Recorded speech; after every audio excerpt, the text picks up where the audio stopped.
শুভ সকাল। আজ সকাল থেকে ব্লগটা শুরু করলাম। আজকে রাখি পূর্ণিমা, সবাইকে শুভ রাখি পূর্ণিমার শুভেচ্ছা জানালাম। সবাই ভালো থেকো।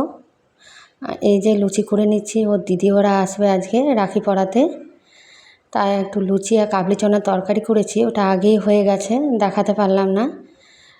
চলো, ওরা দিদি ওরা চলে এসে এই যে সব সাজিয়েও নিয়েছে। ওর দিদি এসে, ওর ঠাম্মি দিদি ওরা সবাই এসে রাখি পরাবে। এই যে আমার শাশুড়ি মা আর ওদেরকে একটু আশীর্বাদ করার জন্য একটু প্রদীপ দেখিয়ে আশীর্বাদ করছে ওদেরকে, রাখি পরাবে।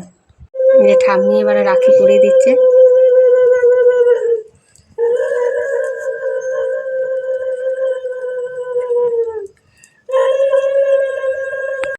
ছোট বেটোকে রাখি পরাচ্ছে মা। মা তাকান একটু এদিকে।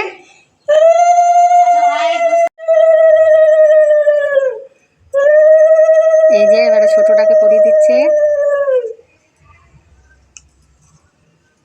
দেখি ভাই, আমি তো দেখতেই পাচ্ছি না।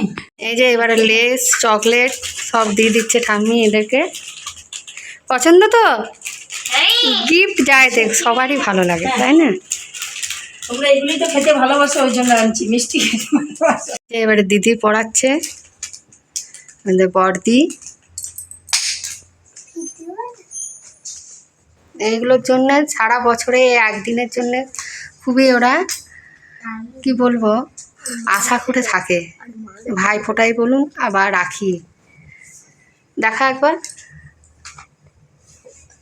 এই যে ওর ঠাম্মি ওর দিদি পরিয়ে নিয়েছে রাখি বড় বেটুকে, এবারে ছোট বেটুকে পড়াবে।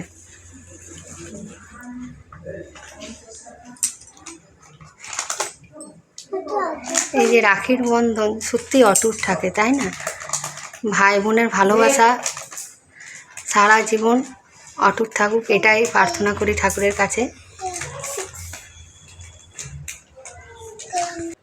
আমার শ্বশুরমশাইকেও বড় মেয়ে আরাধ্যা ও রাখি পরায়, ভাইফোঁটাও তো রাখিও পরায়। আমার শ্বশুরমশাইয়ের তো বোন নেই, আবার ওই পরিয়ে দেয়। এই যে রাখি হয়ে গেছে, এবারে সবাইকে খেতে দিয়ে দিয়েছি।